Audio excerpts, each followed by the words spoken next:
Okay, I heard recording in progress. I think we're good. So yeah, if you can see my screen here, just did this over the break, but this is a point I wanted to make, even though it's a little complicated. It's the reason why Redux uses reducers and there is no concept of map or filter, because as you'll see, you can write map in terms of reduce. You can write filter in terms of reduce. You can't write reduce in terms of map or reduce in terms of filter. Reduce is the more powerful thing. And the way you should see reduce is less like, basically combining all the elements with a single operation, as much as it's like a factory where you're going to start with your default value, whatever that is. It could be an empty array, it could be an object, it could be anything. And then you're going to incrementally update that starting value in, just like a assembly line. You're going to plop that number 1 in, and you're going to transform your default value to something else. And then you're going to C2 and you're going to transform that. And that's what a reducer is essentially. A reducer takes an existing state and it takes some kind of a, updater function, and it results in a new state. And as it does that progressively, you get, your new value.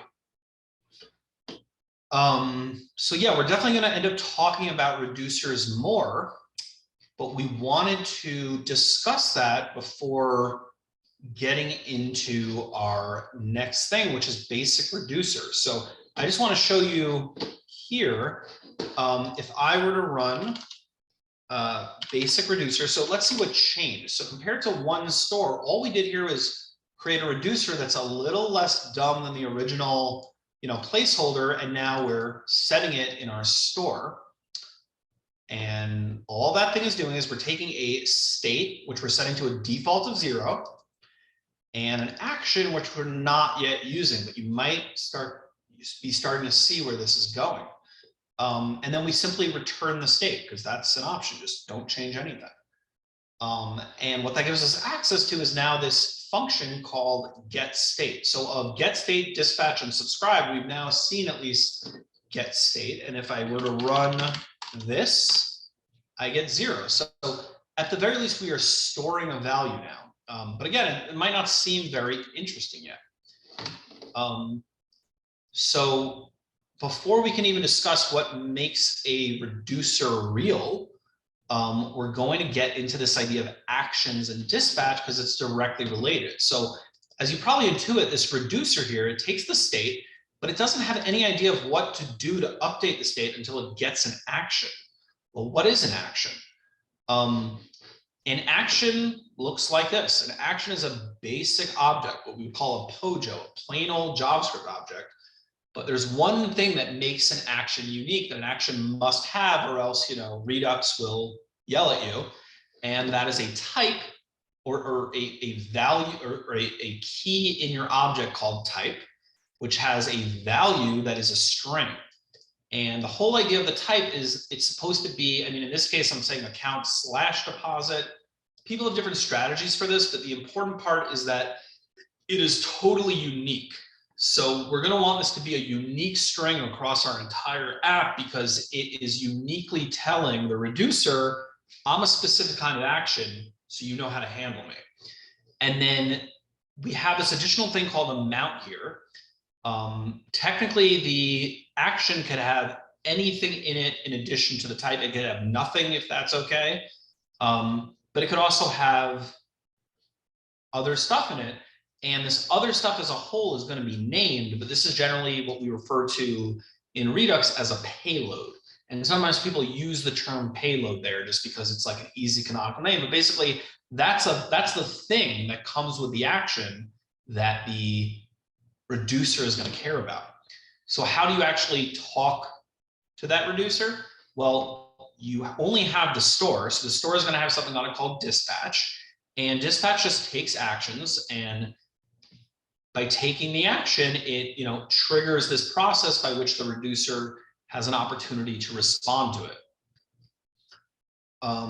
So how, assuming we're going to write store.dispatch, we look at, 3 here, real subscribe or real reducer. We have our store, takes this account reducer.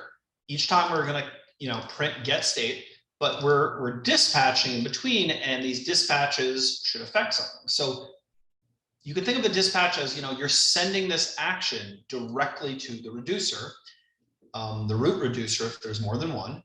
And this is how we're going to respond to it. So this is the really common pattern you'll see. Redux Toolkit updates this a little bit.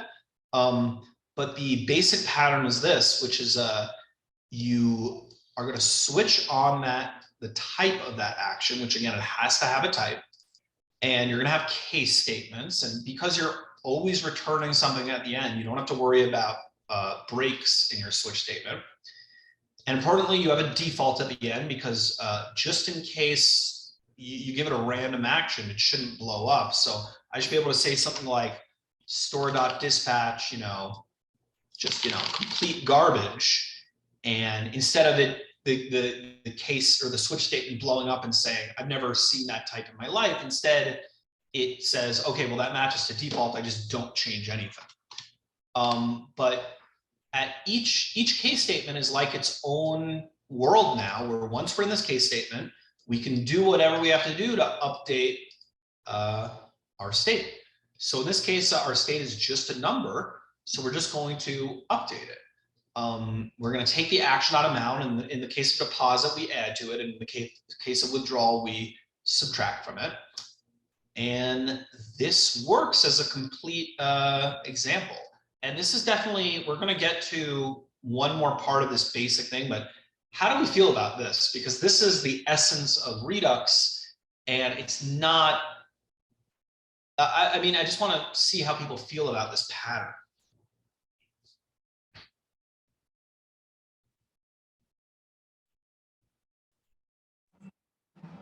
So I understand this, but I'm still trying to correlate this all to Redux at the moment. Are we going to get there, or? Well, yeah, I mean, well, this is Redux, as in, I mean, we can jump to the final example to see a total version of it. All we're adding in this case is the subscribe function, and all subscribe does is that every time there's a change to the state, it's going to respond by just, running whatever function you give it. In this case, we're just going to print it out. So Ben, on line 3, that configure store in the brackets, that's coming from Redux, right? Yes, exactly. Or are we assigning that on our own? No, configure store is, I'm just pulling it off of Redux just because the nature of Node is that it doesn't give you access to an import statement like that. It yells at you. So this is just a necessary bit to do that. So you're pulling in all of Redux, and then you're saying, hey, we want to use this one part of Redux. Exactly. And then in this one part of Redux, we're messing with state, and that's like 18 and 5. Say that one more time. We're messing with state, and that's 18 and 5. So line 18 looks like the same way we would configure like a use state line. We would declare the variable, and then we would. Yeah, so a store by default just needs a single reducer to understand how it responds to actions. And the store gives you dispatch, and the store gives you get state, and the store gives you subscribe. And those 3 things are how Redux works. Like that's, this was what I was saying up front about why it can be confusing. Yeah, those other functions are coming out of configure store. Yeah, so configure store is going to create a store, and a store has those core, has that core API of get state, which is, pull the state just so I can view it. Dispatch, send an action. I can't update the state directly, but send an action which will update the state, and then subscribe, which responds to state updates by doing something. Gotcha. Okay. Yeah.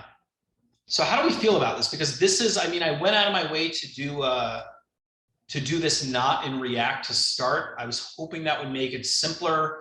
We're going to see a basic React Redux example right now, but like I thought it'd be helpful to see that the whole of Redux can fit in a very small amount of space. It's just that, why would you do this? I mean, you would do this because you want a predictable state container, but you generally have some kind of problem, like, you know, having a UI that relies on state that would require this sort of higher level, you know, solution to state. But how do we feel about this basic pattern of your store, which is made of a reducer, dispatching actions, and subscribing?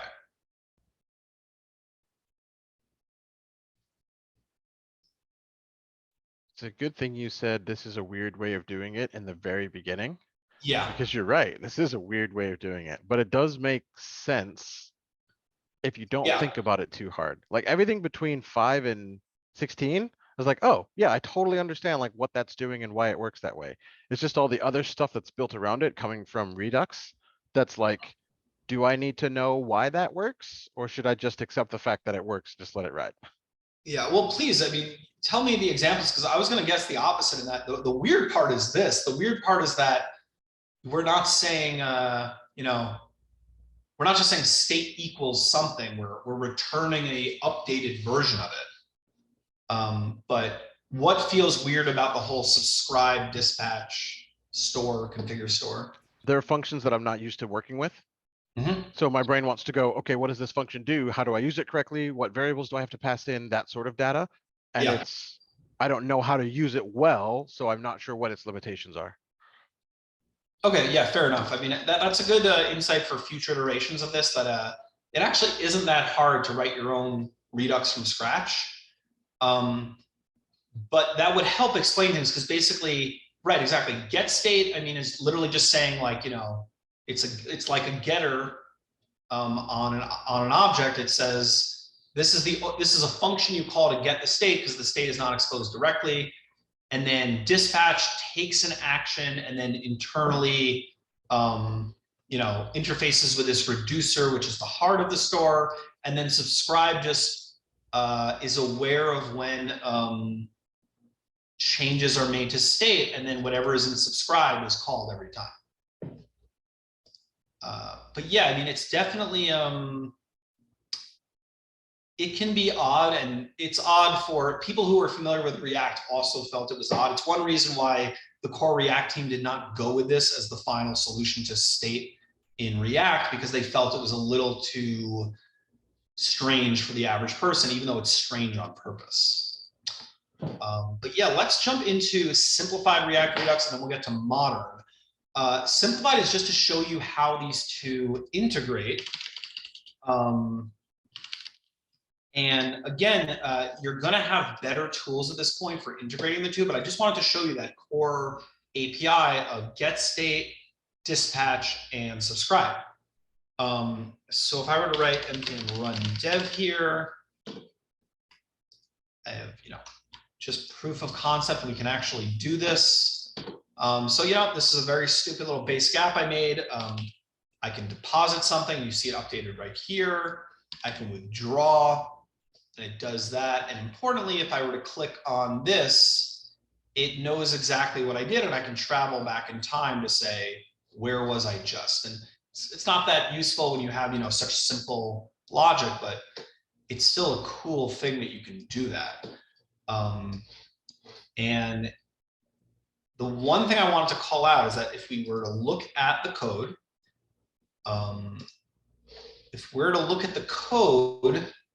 some things have changed. So first off, let's look at our reducer, because this is slightly different than what we saw. Before, we had just an initial state of like 0, right?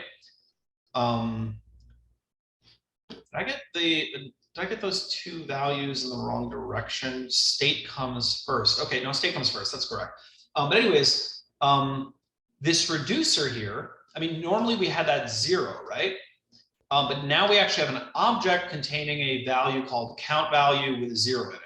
And I only did that to show you how you would update this. And this is strange, or you should feel this is strange, in that we're spreading the whole of the state and then updating just the thing we want based on the previous value. So that idea is only necessary because the nature of Redux is that it's only gonna trigger that subscribe if the state is a new state.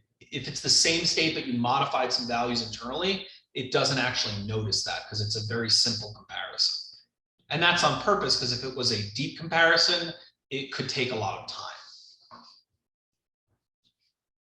All right, well, that's the difference to our reducer, but let's see how we hook all of this up. So the main heart of it is going to be in main.jsx here, where we do things a little oddly. First, we have our store here, which we're configuring, and we're just giving it that basic reducer.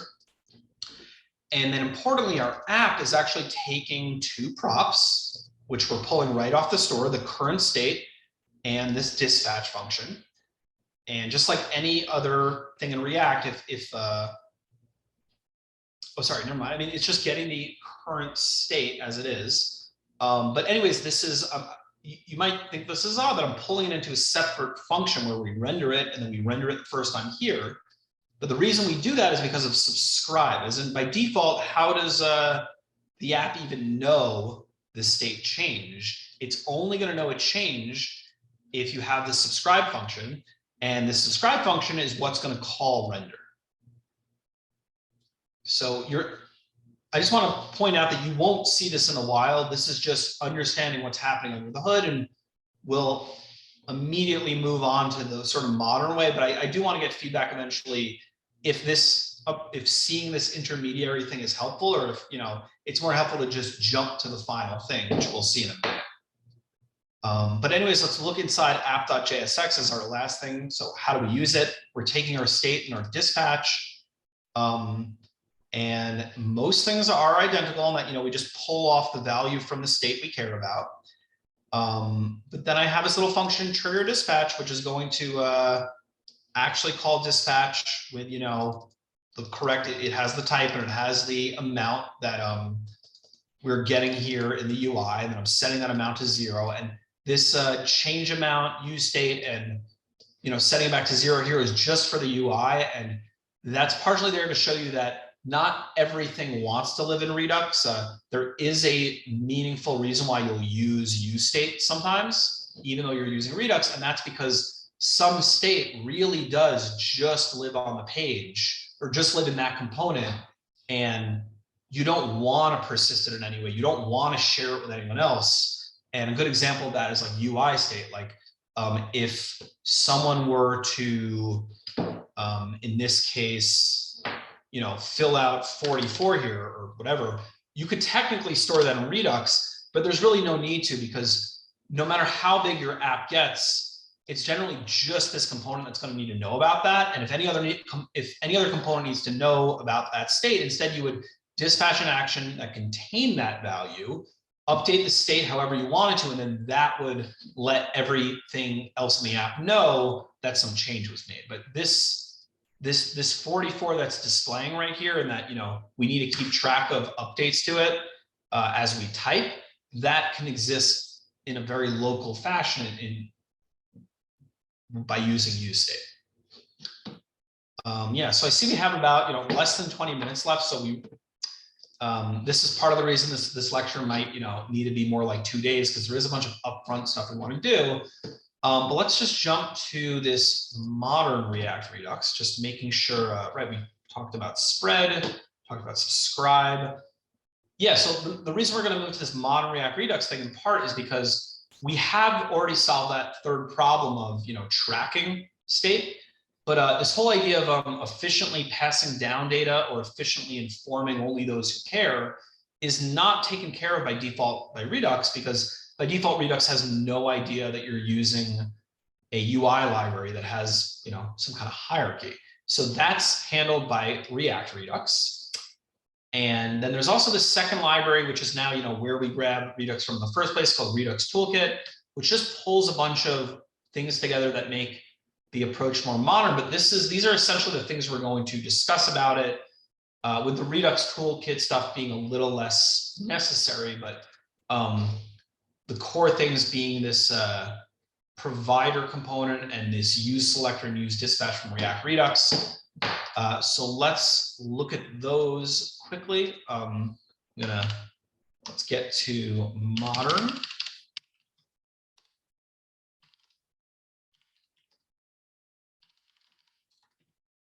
check what modern actually. I just pulled this from the internet, so this uses doesn't use Vite, it uses a Create React app, but we have npm start is what we want.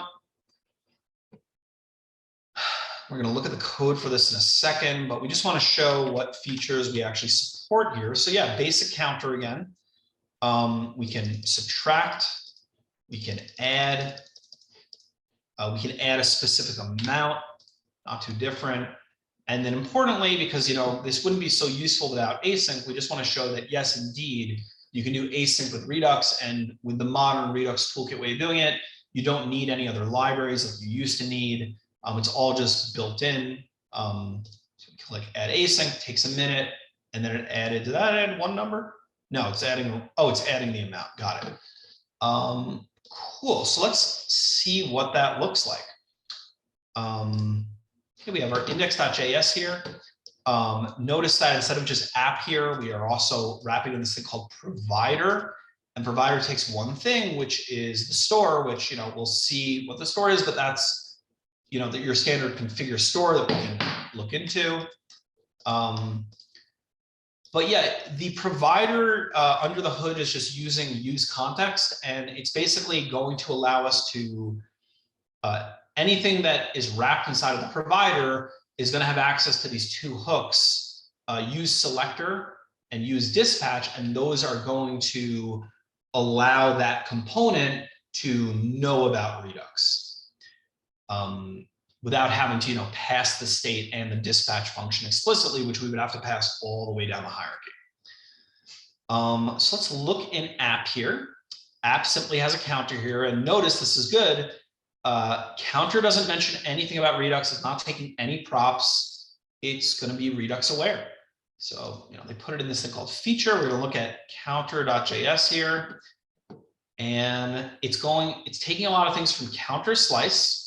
So as you see, a lot of your logic can kind of live in, next to your component. Counter slice is going to be where our Redux logic related to the component lives.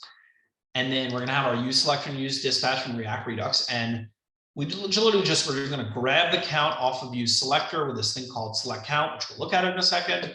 And then we're going to grab dispatch by use dispatch, very straightforward. And then there's also some, explicit use state here for some local state. And then just like normally, we're going to be able to use count like it's any other value, or, as if it was passed in a prop. And we're going to be able to use dispatch as a function, which, is generally going to be in some kind of on click. And not only can you dispatch, a specific, I guess they would call these action creators, and we'll see what that is. But not only can you dispatch a specific action, which takes, some value, but you can also dispatch, an action, which is technically async. So we'll see what those look like, but first let's jump into store. I don't know why they made this a separate thing, but this is all of store. Just grabbing counter reducer from counter slice. And if you're curious why it works this way, it's because I could just as well have, some other reducers in here where I could have like, we will get into this eventually. We don't have it yet, but I mean, if we have time, which we probably won't, we would, create some additional reducer, and that would just live somewhere. So I'm gonna disappear that for now. But yeah, and so most of this logic is happening in counter slice. And slice is actually a new concept, not just to you guys, but also to me, because this is this is part of Redux toolkit, and it's a way of fixing some of the weirdness you saw in reducers before by letting you make a reducer in a more straightforward fashion and not doing all that functional programming stuff, but kind of treating it as if it's a normal mutable object in terms of the state. So this is where we really want to dive in. We have this thing called create slice, and this is going to contain just about everything here except some of these helper functions. And it takes an object that is like your configuration for making a reducer. So it's going to take a name. That's how we're going to refer to it. I don't actually know when that comes up, but I guess it takes a name. It takes an initial state, which is this entire object here, which contains something called value. And then it has something called reducers, which is going to let you write, what these specific actions are. And matching the key is going to be the type of the action. And then the body of it is going to update the state. But unlike before, where we had to say, return state dot value +1, we can actually, return, spreading everything in the state. So instead of writing, return an object that spreads the state, and then also has something called also has something called value, which contains state dot value +1. Instead of doing it that way, you're doing it in a more natural way, which is just a nice feature Redux Toolkit gives you, because there's this thing called the immer library, which it integrated. And again, I would love feedback eventually on whether it was even worth talking about how it works fundamentally, if you have access to this now, because part of the reason they invented this is because people didn't like the functional programming approach, and this makes us have to think about it. Yeah, so what do we have here? We have increment, decrement, increment by amount. This is just something that we're exporting. Counter slice is going to have this thing called actions, which is just going to be this object that matches a type to a given function, and these types are going to be called increment, decrement, increment by amount, and take what you would expect they would take. Oh, and I guess by default they call whatever it contains payload. And then the two additional ideas are one for async.